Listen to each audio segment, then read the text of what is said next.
굿모닝 YTN 2부 이어갑니다. 2차 북미 정상회담을 일주일 앞두고 문재인 대통령이 트럼프 미국 대통령과 전화 통화를 했습니다. 문 대통령은 비핵화 상응 조치와 관련해서 우리의 역할을 강조하면서 남북 경제협력 사업을 떠맡을 각오를 밝혔습니다. 신호 기자가 보도합니다. 2차 북미 정상회담을 일주일이 앞두고 한미 정상이 회담 의제와 준비 상황을 총점검하는 전화통화를 35분간 가졌습니다. 문 대통령은 다음 주 하노이 회담이 지난해 6월 싱가포르 회담의 합의 사항을 실질적으로 진전시키기 바란다고 언급했습니다. 당시 합의 사항이었던 완전한 비핵화와 한반도 평화체제 구축, 북미 관계 발전을 구체화시키는 중대한 전환점이 되길 기대한다고 말했습니다. 특히 북한의 비핵화를 견인하기 위한 우리의 적극적인 역할을 강조한 점이 눈에 띕니다. 비핵화에 대한 상응 조치에 있어서 한국의 역할을 활용해달라고 밝혔습니다. 남북 사이의 철도, 도로 연결부터 남북 경제협력 사업까지 트럼프 대통령이 요구한다면 그 역할을 떠맡을 각오가 돼 있고 미국의 부담을 덜어주는 길도 된다고 설명했습니다. 트럼프 대통령은 하노이 회담에서 큰 성과를 거둘 것으로 예상했습니다. 또 회담 결과를 공유하고 후속 조치도 문 대통령과 긴밀하게 상의하겠다면서 북미 정상회담을 마치는 대로 결과를 설명할 것이고 또 조만간 직접 만나기를 바란다고 밝혔습니다. 트럼프 대통령은 지난해 싱가포르 북미 회담 결과도 미국으로 돌아가는 기내에서 문 대통령에게 전화를 걸어 전했습니다. 문 대통령은 트럼프 대통령이 지난 25년간 북한의 핵과 미사일 능력을 강화시킨 외교적 실패를 극복하고 비핵화와 평화체제 구축을 위한 외교 전략을 모색하고 있다는 점을 높게 평가했습니다. 트럼프 대통령은 한미 관계에 대해서도 문 대통령과 자신이 아주 잘해오고 있으며 한미 관계가 어느 때보다 좋다는 평가를 덧붙였습니다. 청와대는 두 정상이 하노이 회담의 성공을 위한 구체적인 공조 방안에 대해 폭넓고 허심탄회하게 논의했다고 설명했습니다. 두 정상의 통화는 지난해 9월 이후 5달 만이고 문 대통령 취임 이후 19번째입니다. YTN 신호입니다. 문 대통령과 통화를 마친 트럼프 미국 대통령은 북한의 비핵화가 목표지만 특별히 서두를 것은 없다고 말했습니다. 트럼프 대통령은 문 대통령과 전화 통화를 하고 북미 정상회담에 대해 논의했다면서 이같이 말했다고 로이터 통신이 보도했습니다. 트럼프 대통령은 또 김정은 북한 국무위원장과 좋은 만남을 갖기를 고대한다며 거듭 기대감을 나타냈습니다. 이와 함께 미국 시간 20일인 내일 아베 신조 일본 총리와도 통화할 것이라고 전했습니다. 이런 가운데 북미 실무협상 미국 측 책임자인 스티븐 비건 대북 특별대표가 베트남 하노이를 향해 출발했다고 미 국무부가 밝혔습니다. 로버트 팔라디노 국무부 부대변인은 정례 브리핑에서 이같이 말하고 비건 대표가 다음 주 북미 정상회담 준비를 계속할 것이라고 전했습니다. 비건 특별대표는 하노이에서 김혁철 북한 국무위원회 대미 특별대표와 만나 2차 북미 정상회담 의제를 막판 조율할 예정입니다. 비건 대표와 의제 협상을 할 김혁철 북한 대미 특별대표 일행도 어제 경유진 베이징에 도착한 데 이어서 오늘 오후 베트남 하노이로 향할 것으로 보입니다. 김혁철 대표 일행은 어제 오전 평양발 고려항공편으로 베이징 공항에 도착해 북한 대사관으로 이동해 하루를 묵었습니다. 김 대표 일행은 오늘 오후 3시 반 베이징을 출발해 하노이로 향하는 베트남 항공 탑승권을 예매한 것으로 전해졌습니다. 베트남 하노이에선 북측 의전을 총괄하는 김창선 부장이 베트남 외무성을 찾았습니다. 하노이 영빈관 주변에 북미 양측에 인공기와 성조기가 내걸렸는데 조만간 특별 경호구역이 선포될 것으로 보입니다. 강정규 기자가 보도합니다. 김창선 북한 국무위원회 부장이 베트남 측 인사들과 악수를 나눕니다. 아침 일찍 숙소를 나선 김 부장은 약 2시간 동안 베트남 외무성을 방문했습니다. 그동안의 답사 결과를 바탕으로 의전과 경호 문제를 협의한 것으로 보입니다.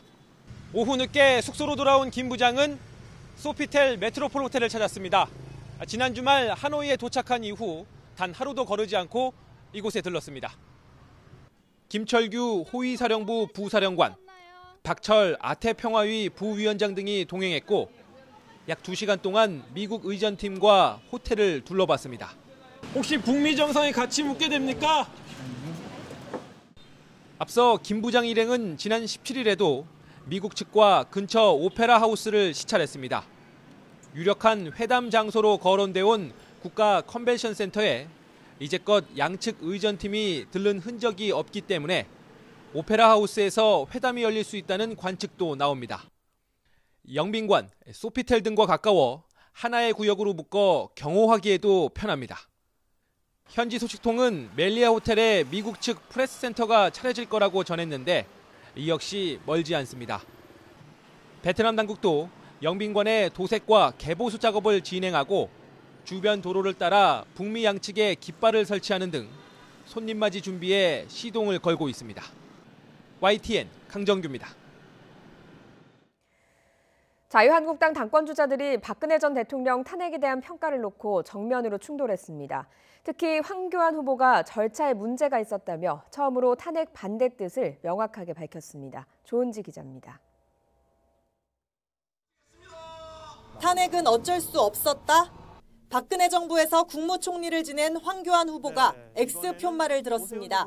절차적으로 문제가 있고 타당하지도 않다고 했습니다. 객관적인 진실이 아직 명확하게 밝혀지지 않았는데 정치적인 책임을 묻는다고 해서 쉽사리 그렇게 탄핵 결정을 한 것은 타당하지 않습니다. 박근혜 대통령 돈 한 푼 받은 거 입증되지 않았습니다. 황교안 후보가 탄핵에 명확한 입장을 내놓은 건 이번이 처음입니다.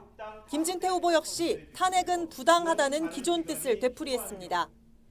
탄핵을 인정한다고 하는 것은 우리 스스로 국정농단 세력이라는 것을 인정하는 겁니다.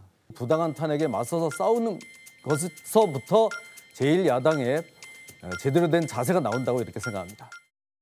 반면 오세훈 후보는 탄핵을 부정하는 건 사리에 맞지 않다고 독자 노선을 택했습니다.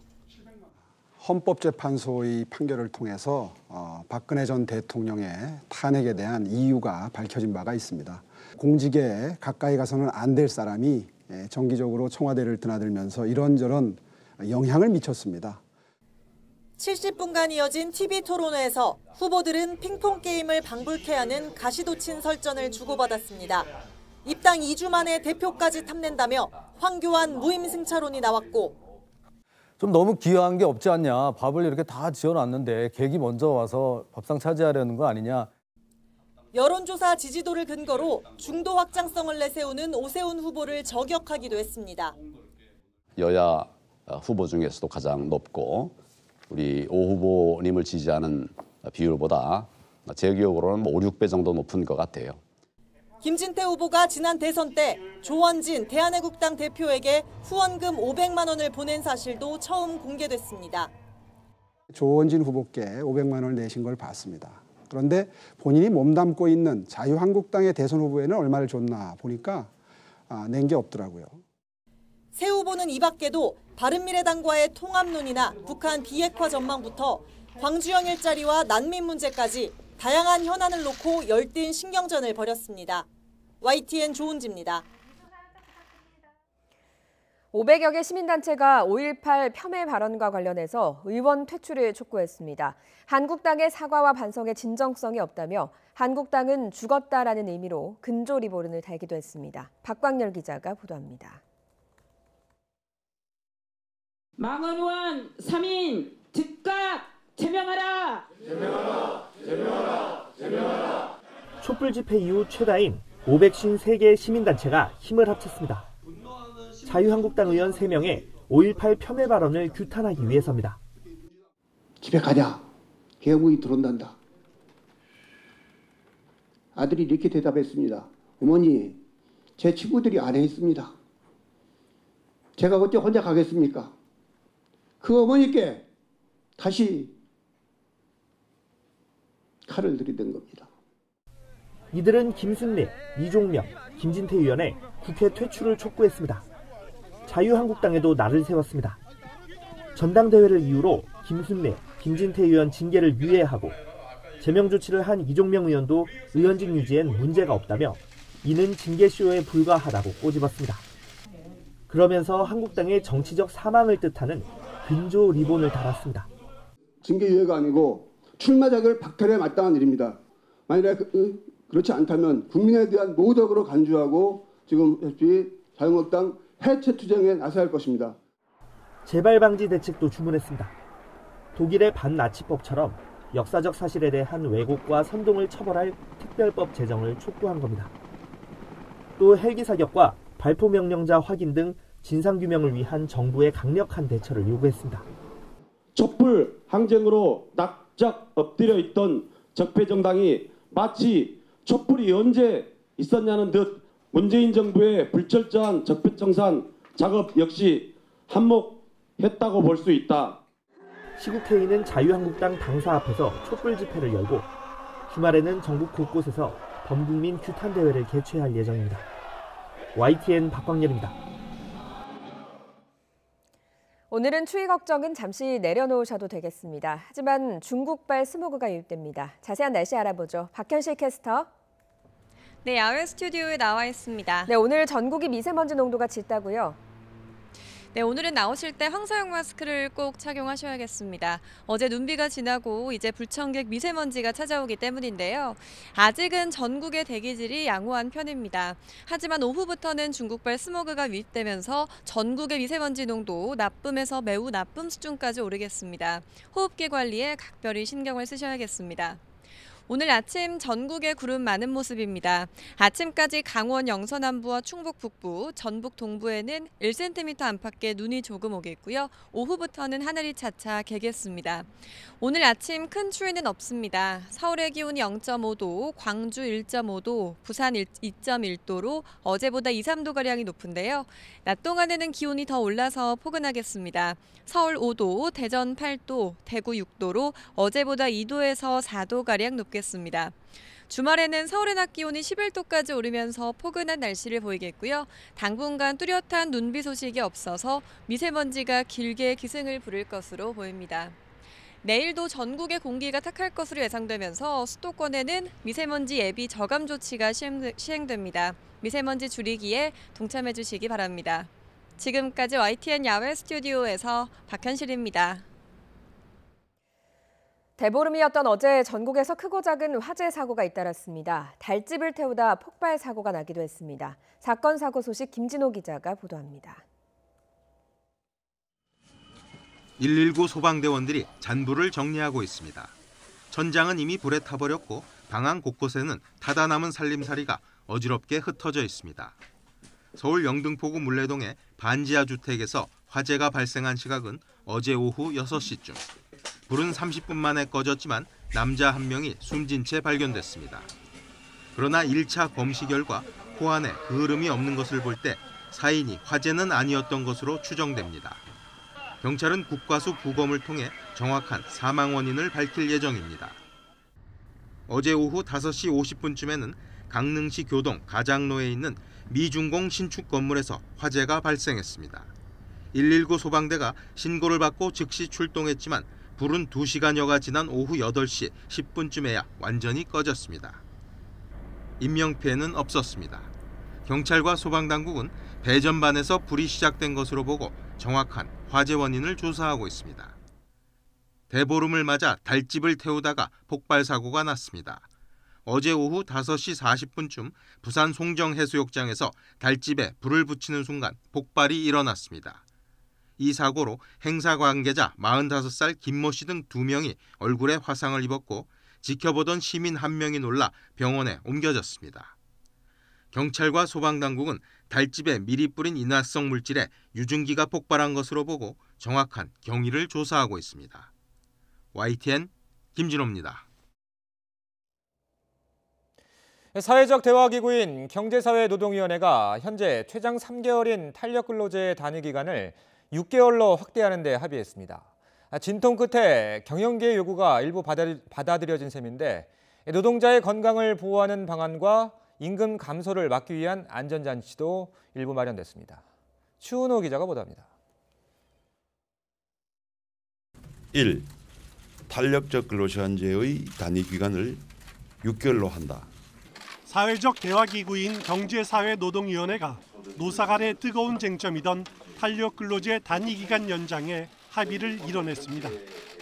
일이 몰리는 시기에는 더 오래 일하고 적을 때는 업무 시간을 줄여 6달 평균 최대 주 52시간을 맞추면 된다는 것입니다.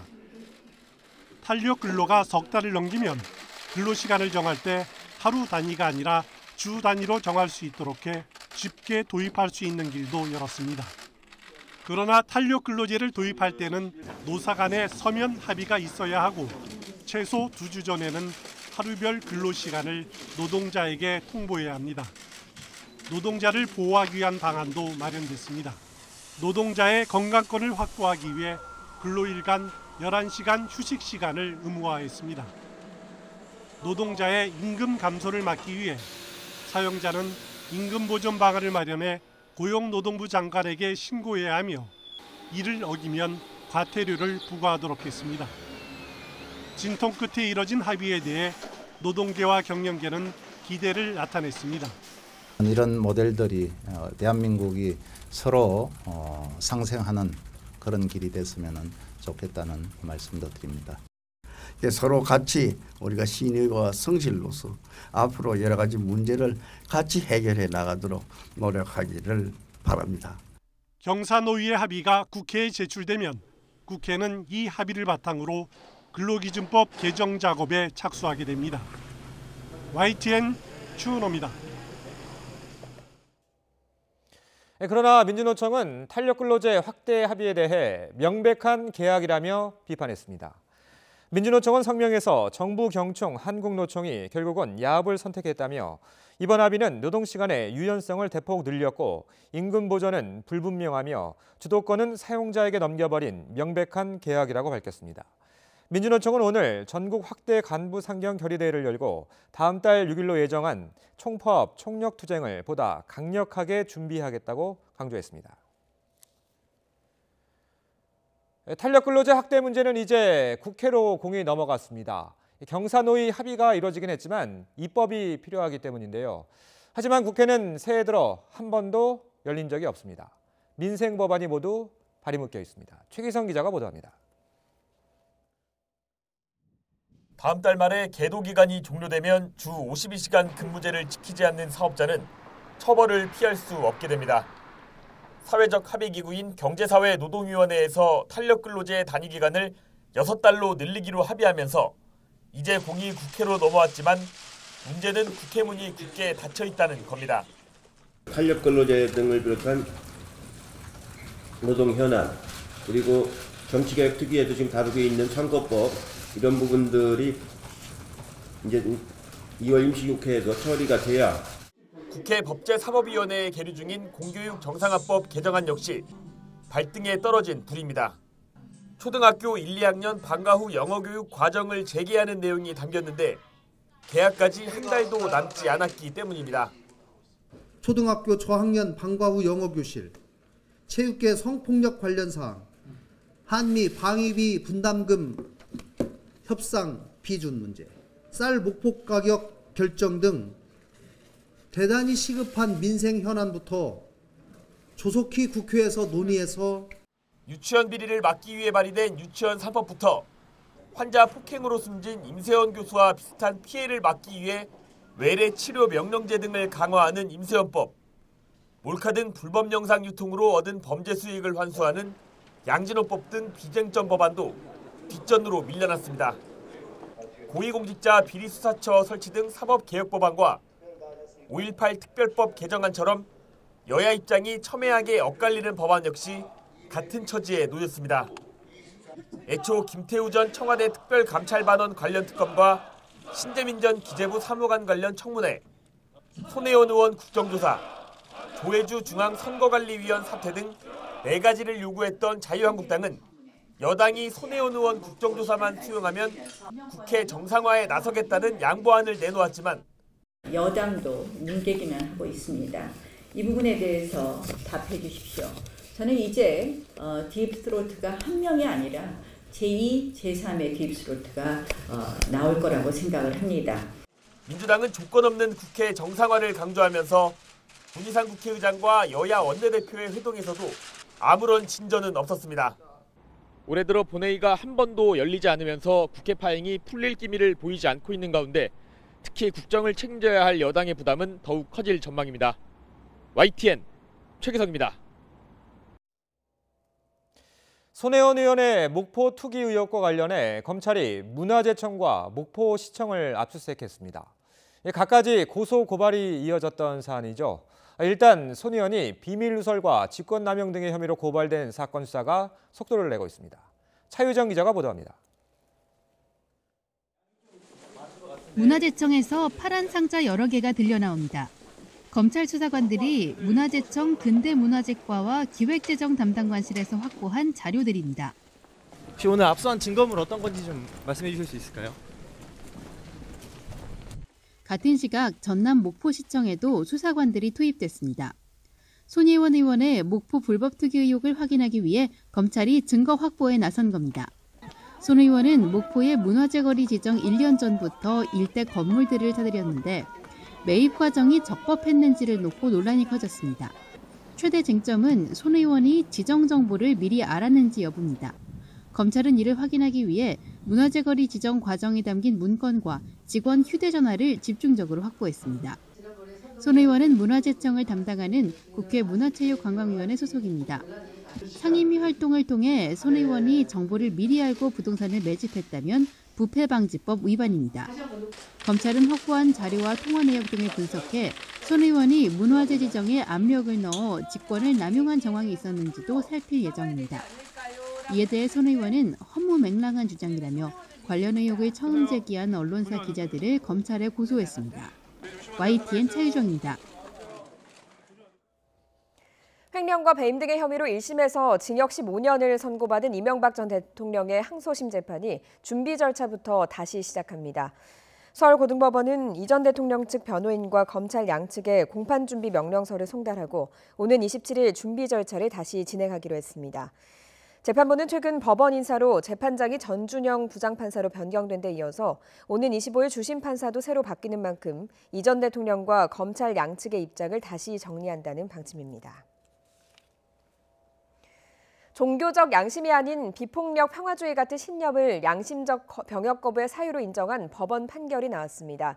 앞으로 양심적 병역 여부를 판단하는 가늠자가 될 것으로 보입니다. 이경국 기자입니다.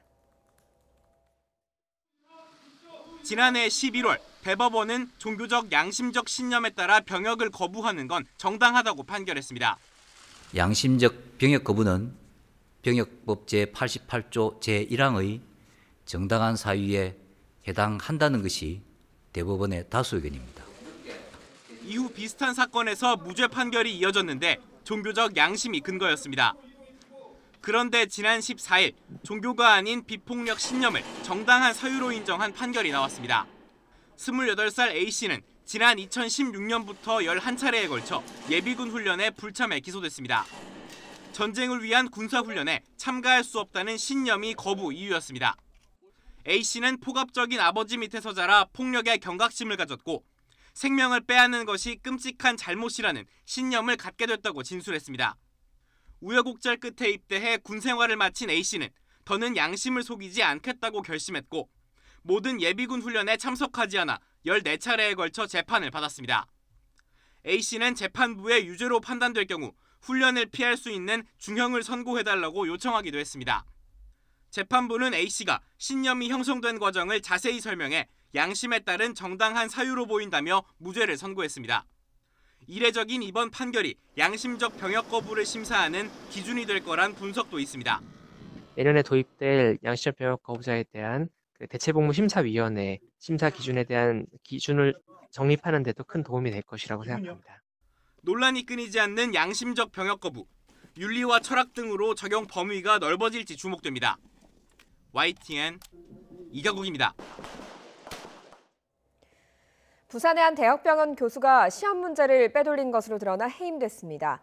아들을 자신이 일하는 의과대학에 입학시키려는 욕심에 이런 범죄를 저지른 겁니다. 차상은 기자입니다.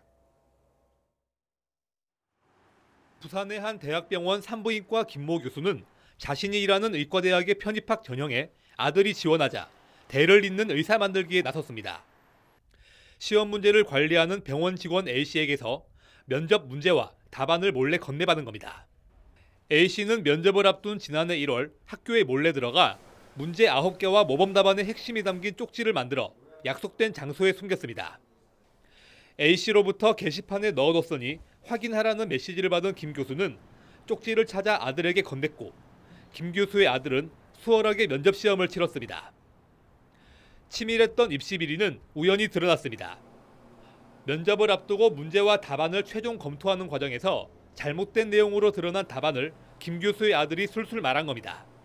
면접을 보는 중에 이제 뭐 잘못된 것도 있고 잘된 것도 있고 답을 하기가 그 학생 수준에서는 힘든 경우도 있는데 술술술 잘하다 보니까 의심을 사고. 문제가 유출됐다고 판단한 대학 측은 수사를 의뢰하고 김 교수의 자백을 받아 최근 해임했습니다. 검찰은 김 교수를 업무방해 혐의로 벌금 500만 원의 약식 기소했지만 법원은 사건의 심각성을 고려해 정식 재판에서 다루기로 했습니다. YTN 차상은입니다. 실종된 50대 남성의 차량에서 핏자국이 나와서 경찰이 범죄 가능성을 수사하고 있습니다. 경찰은 같은 마을에 사는 50대를 유력한 용의자로 보고 긴급 체포했습니다. 나연호 기자입니다. 경찰관들이 집과 마을 주변을 샅샅이 뒤집니다. 지난 16일 아침에 실종 신고가 들어온 과수원 주인 59살 홍모 씨를 찾기 위해서입니다. 홍 씨가 타고 나갔던 차량은 마을에서 차로 30분 넘게 떨어진 도로변에서 발견됐습니다. 그런데 차량 뒷자리에서 눈으로도 확인할 수 있는 핏자국이 나왔습니다. DNA 검사 결과 실종된 홍 씨의 것이었습니다. 경찰은 같은 마을에서 고물상을 준비하던 50살 김모 씨를 유력한 용의자로 보고 긴급 체포했습니다. 피해자 차량하고 지금 용의자 차량하고 동선이 겹쳐서 긴급 체포를 한 거고요. 그 사람이 차량을 운행했다는 목격자 쓸 수 있어서. 실종 전후로 누군가 현금 자동 지급기에서 두 차례에 걸쳐 홍 씨 돈 1,200만 원을 빼간 사실도 확인됐습니다. 경찰은 검거된 김 씨가 벌인 짓으로 보고 있습니다. 실종자 홍 씨와 피의자 김 씨는 서로 알고 지낸 사이로 알려졌습니다. 같이 일했대요. 최근 아니면 같이 일도 하고 그랬다. 하지만 체포된 김 씨는 홍 씨 실종 사건에 대해 입을 닫고 있는 것으로 전해졌습니다. 경찰은 김 씨를 상대로 실종된 홍 씨와 범행에 쓴 1톤 화물차에 행방을 캐고 있습니다. YTN 나연호입니다.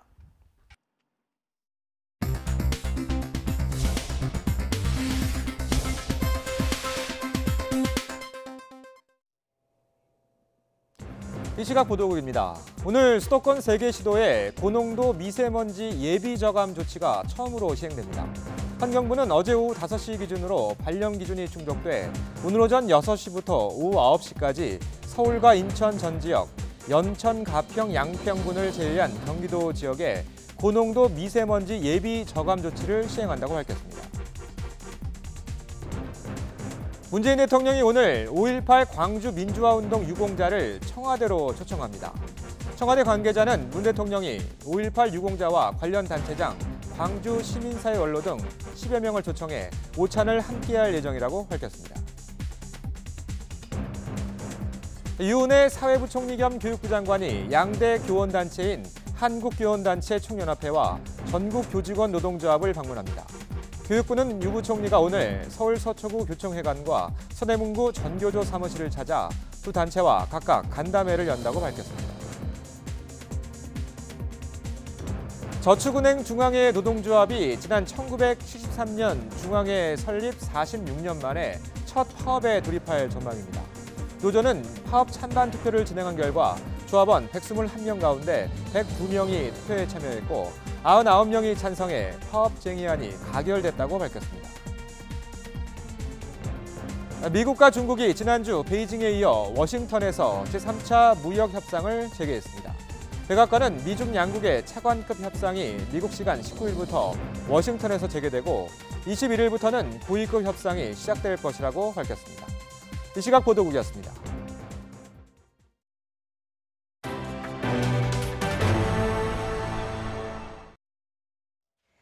지난해 말부터 혁신 성장을 강조해온 문재인 대통령이 혁신의 원동력이 되는 포용국가 비전을 발표했습니다. 직접 들어보시죠. 혁신 성장도 포용국가도 사람이 중심입니다. 포용국가에서는 국민 한 사람 한 사람의 역량이 중요합니다. 마음껏 교육받고 가족과 함께 충분히 휴식하고 또 기본적인 생활을 유지해야 개인의 역량을 발전시킬 수 있습니다. 이 역량이 4차 산업혁명 시대에 지속 가능한 혁신 성장의 원동력이 될 것입니다. 오늘 발표된 계획이 차질 없이 추진되면 2022년이면 유아부터 어르신까지 또 노동자부터 자영업과 소상공인까지 또 장애가 있어도 불편하지 않게 우리 국민이라면 누구나 남녀노소 없이 기본 생활을 누릴 수 있게 됩니다. 정부는 상반기에 중기 재정 계획을 마련하고 당정청이 긴밀히 협의하여 관련 예산과 관련 법안과 예산을 준비할 것입니다. 행복한 삶은 국민이 누려야 할 당연한 권리입니다.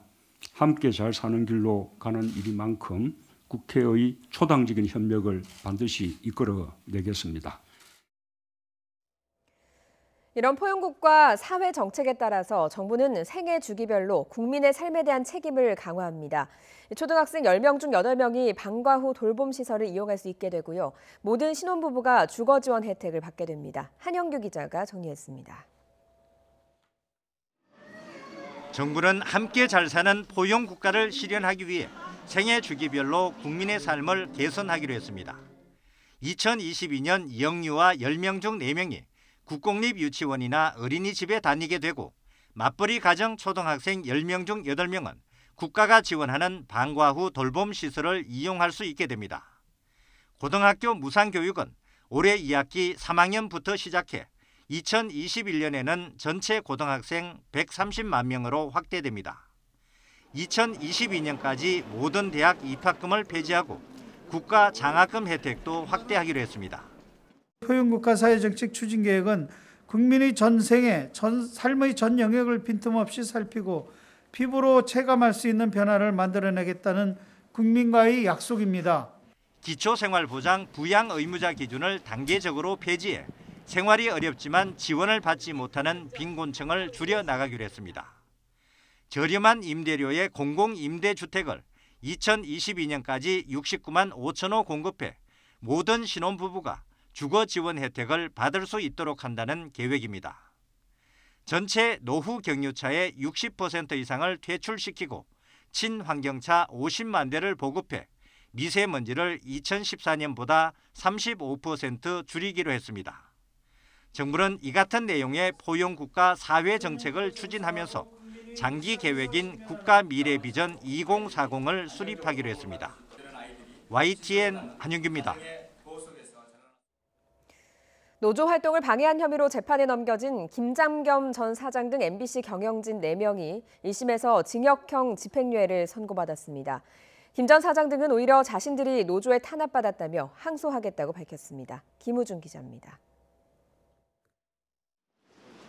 김장겸, 안광한 전 사장 등 MBC 임원진 출신 4명이 굳은 표정으로 법원에 들어섭니다. 오늘 선고 결과 어떻게 예상하세요? 이들 4명은 이명박 박근혜 정부 시절 특정 노조원들에 대해 부당 인사 발령을 내리는 등 노동조합법 위반 혐의로 지난해 1월 불구속 기소됐습니다. 공정방송 투쟁에 앞장서 눈에 가시 같은 직원들을 해당 부서에서 내쫓았다는 겁니다. 법원은 안광한 전 사장과 백종문 전 부사장에게는 징역 1년에 집행유예 2년을, 김장겸 전 사장과 권재용 전 부사장에겐 징역 8개월에 집행유예 2년을 각각 선고했습니다. 재판부는 이들이 임원 재직 당시 부당한 인사 발령 등으로 노조 활동에 큰 피해를 끼쳐 궁극적으로 국민에게 부정적인 영향을 미쳤다고 판단했습니다. 그러면서도 조합원들이 경제적인 불이익을 받지 않은 것으로 보이고 안 전 사장 등이 MBC에 오랜 기간 재직했다는 점을 고려해 집행유예를 선고한다고 덧붙였습니다. 재판 과정 내내 혐의를 전면 부인하던 김 전 사장은 1심 판결 직후 즉각 항소하겠다고 밝혔습니다. 네, 납득할 수 없습니다. 항소하겠습니다.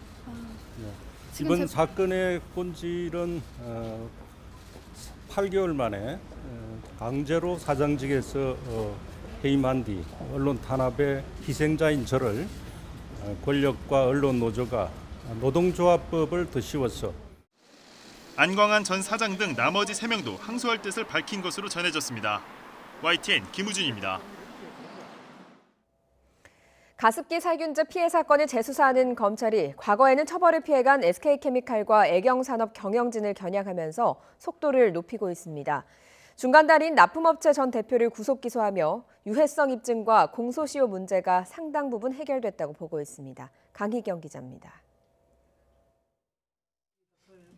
가습기 메이트는 옥시 제품에 이어 두 번째로 많은 가습기 살균제 피해자를 냈습니다. 하지만 정작 이 제품의 제조 판매 업체인 SK케미칼과 애경산업은 처벌을 피해왔습니다. 원료의 인체 유해성이 명확히 입증되지 않았다는 이유로 검찰 수사가 중단됐기 때문입니다. 하지만 지난해 환경부가 유해성을 입증하는 연구 결과를 검찰에 제출한 데 이어 피해자 단체가 고발장을 다시 내면서 수사가 재개됐습니다. 특히 지난주 가습기 살균제 납품업체인 필러물산 전 대표가 구속 기소되면서 수사는 급물살을 타고 있습니다. 필러물산은 SK케미칼에서 원료를 받아 가습기 살균제를 만든 뒤 애경산업에 납품했습니다. 검찰은 법원이 이 업체 대표에 대한 구속영장을 발부하면서 유해성 입증 문제가 상당 부분 해결된 것으로 보고 있습니다. 먼저 검찰은 법원이 제품 원료인 CMIT, MIT의 유해성과 건강상 피해의 인과관계를 인정한 첫 번째 사례라고 설명했습니다. 공소시효 걸림돌도 함께 해소됐습니다. 사건이 처음 발생한 2011년을 기준으로 하면 공소시효 7년이 이미 지난 것으로 볼 수 있지만 법원이 아직 이 사건의 공소시효가 남았다고 판단한 것이란 분석입니다. 특히 필러물산과 다른 업체들의 공모관계가 영장 심사 단계에서 어느 정도 입증된 것으로 풀이됩니다. 수사에 탄력을 받은 검찰은 제조 판매업체 관계자와 피해자, 독성 물질 전문가 등 크게 3갈래로 나눠 조사를 진행하고 있습니다. 검찰은 실무자들에 대한 조사를 일단락한 뒤 이르면 다음 주 SK케미칼과 애경산업 경영진 등 윗선에 대해 본격적인 조사에 나설 방침입니다. YTN 강희경입니다. 제주도 농가에서 생산된 달걀에서 인체에 해로운 항생제 성분이 검출돼 제주도가 긴급 회수에 나섰습니다.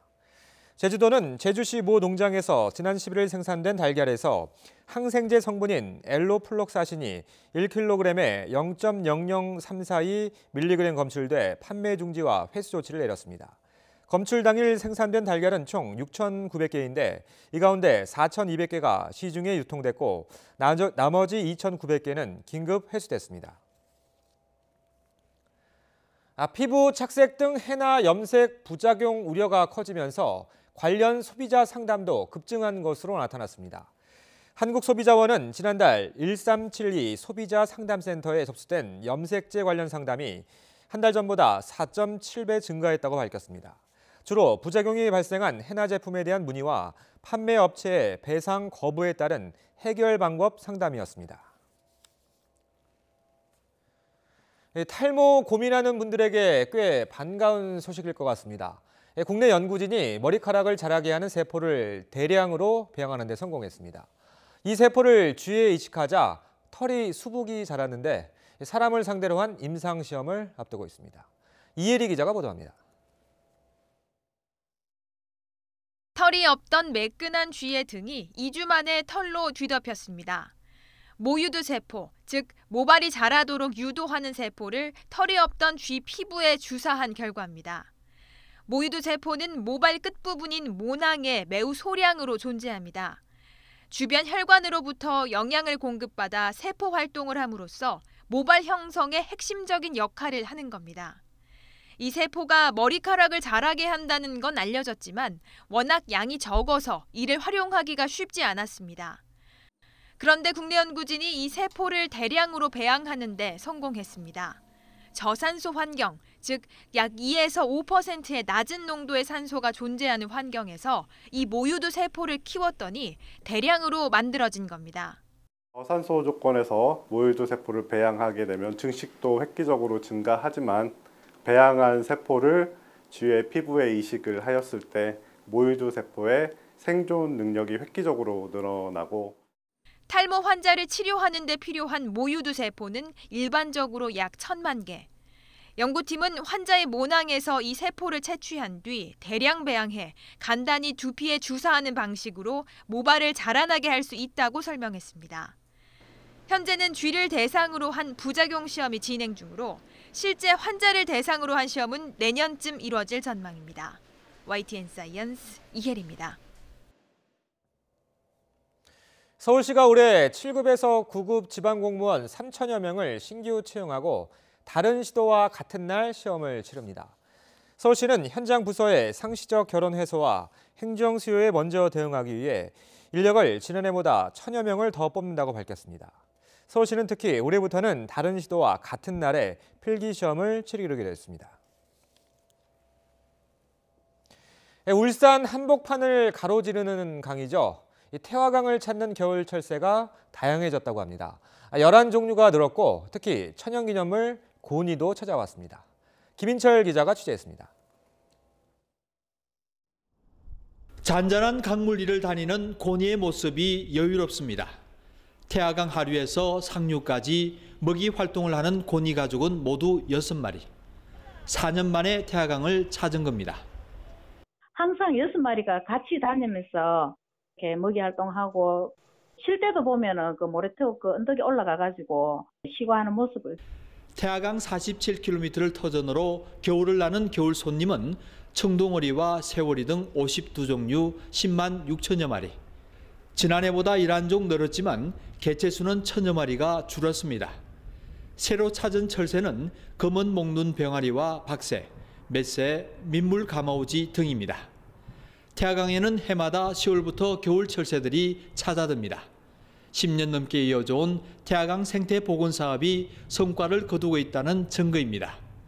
물이 맑아지면서 철새들의 먹잇감이 늘어나고 대나무 숲과 국가 정원 추진이 철새들의 겨울나기에 큰 도움이 된 겁니다. 태화강은 수달과 삭 같은 보호 야생동물도 사는 생물 다양성 보고로 자리를 잡아가고 있습니다. YTN 김인철입니다.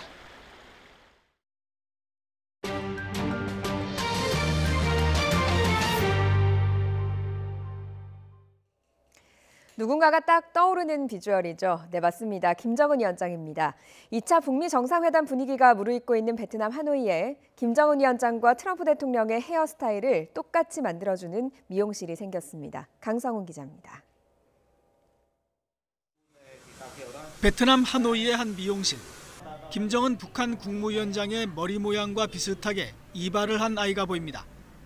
윗머리를 바짝 빗어 올리고 안경까지 준비했습니다. Có xong cười đầu này con cảm thấy rất vui khi mình rất giống với chủ tịch của Triều Tiên. 김 위원장과 정상회담을 하는 트럼프 대통령의 헤어스타일도 비슷한 모습으로 따라합니다. 머리 모양은 물론 색깔까지 노란색으로 염색을 해줍니다. Cái tóc của ông ấy trông nó đẹp, hợp với cái tuổi của tôi. 가게 앞쪽에는 아예 큼직한 사진까지 세워놓고 손님 모시기에 나섰습니다. 2차 북미 정상회담을 앞두고 미용실 주인이 낸 고객 유치 아이디어입니다. Cũng chỉ là làm một cái gì đó cho nó vui vui thôi, nhưng mà không ngờ mọi người hưởng ứng như thế thì mình rất là vui. 하지만 단순히 재미로 생각하기에는 좀 조심스러운 점도 있습니다. 미용실을 취재한 로이터 TV는 김정은 위원장의 머리 스타일 따라하기에 북한 당국이 민감한 반응을 보이지 않을까 걱정하는 시선도 있다고 전했습니다. YTN 강성웅입니다. 미국은 중국 통신장비 업체 화웨이를 퇴출하기 위해서 우방국들도 동참할 것을 강조했습니다.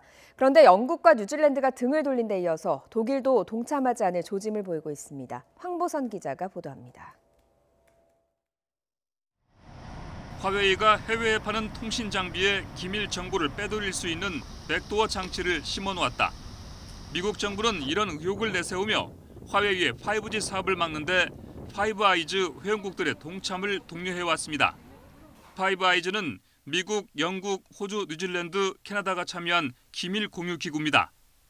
그런데 최근 영국 정보기관이 화웨이 리스크를 관리할 수 있다며 완전 퇴출은 불필요하다는 결론을 내린 데 이어서 뉴질랜드 정부가 자국 내 5G 사업에서 화웨이를 완전히 배제한 것은 아니라는 입장을 밝혔습니다. But again, as I say, the ball is now back in the court of the company that made the application, and that's Spark. 이런 가운데 유럽연합 EU의 주요 회원국인 독일도 미국의 반대와 경고에도 불구하고 화웨이의 5G 사업 참여 허용을 검토하고 있는 것으로 전해졌습니다.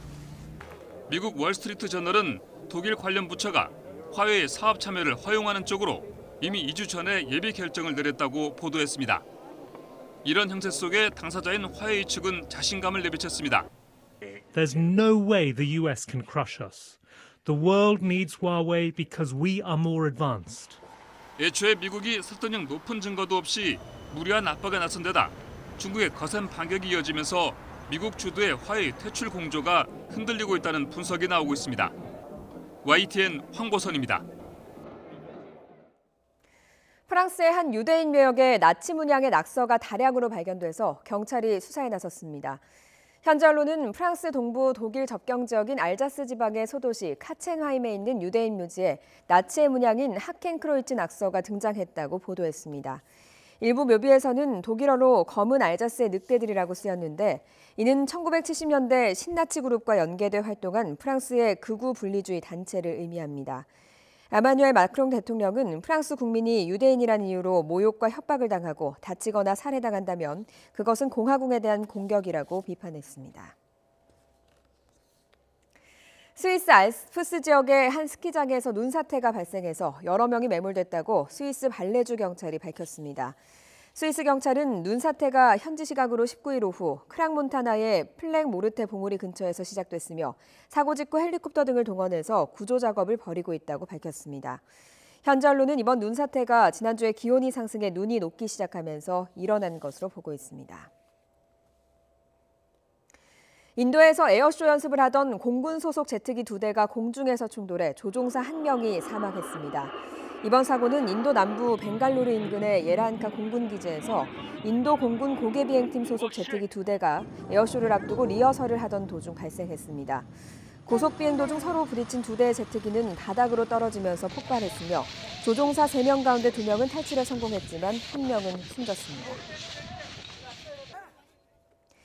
샤넬의 책임 디자이너를 지낸 패션계의 명장 카를 라거펠트가 숨을 거뒀습니다. 샤넬 측도 카를 라거펠트가 현지 시각 19일 오전 파리 한 병원에서 85세를 일기로 별세했다고 확인했습니다. 1933년 독일 함부르크에서 태어나 14세 때 프랑스로 이주해 명 디자이너로 성장한 라거펠트는 샤넬과 클로에, 펜디 등의 브랜드와 자신의 이름을 딴 카를 라거펠트의 디자인을 총괄해왔습니다.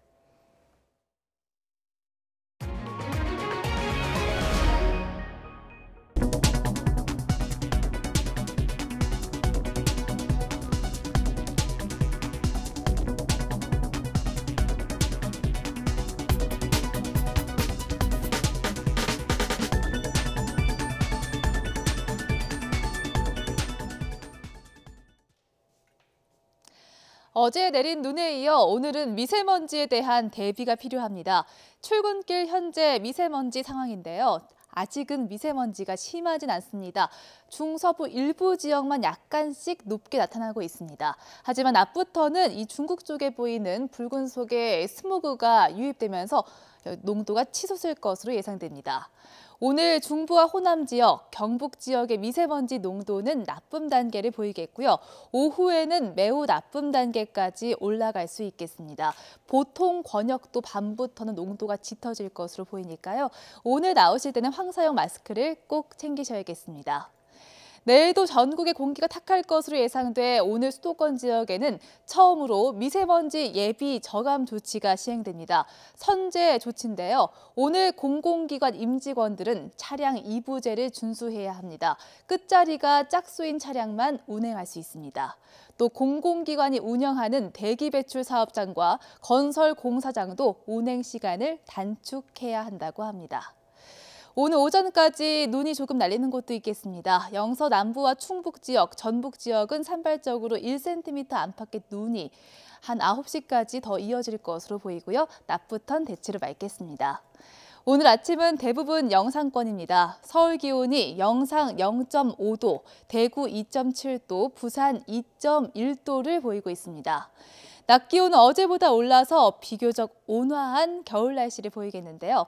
서울의 한낮 기온이 5도까지 오르겠고요. 춘천 6도, 강릉과 울산 9도, 부산 11도, 전주 6도, 광주는 8도까지 높아지겠습니다. 당분간 미세먼지를 씻어줄 비나 눈 예보도 추위 소식도 없습니다. 기온은 점점 오름세를 보이겠는데요. 이번 주말 서울의 한낮 기온은 11도까지 높아지면서 초봄 날씨가 찾아올 것으로 예상됩니다. 날씨 정보였습니다. 굿모닝 YTN 3부 잠시 후 8시에 이어집니다.